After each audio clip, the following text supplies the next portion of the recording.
politie gaat betalen voor anonieme tips.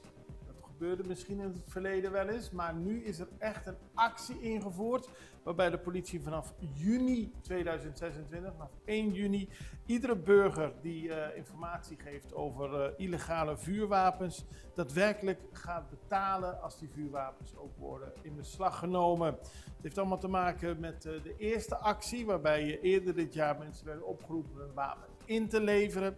Die actie is afgesloten en nu wordt er gevraagd aan mensen om daadwerkelijk informatie te geven.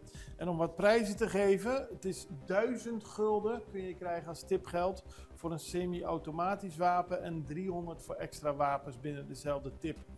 1600 gulden voor automatische vuurwapens en handgranaten en 500 gulden voor wapens die niet meer functioneren. Het is belangrijk dat mensen daarvoor bellen naar de anonieme lijn 108. De medewerker die de oproep beantwoordt kan niet zien van welk telefoonnummer wordt gebeld.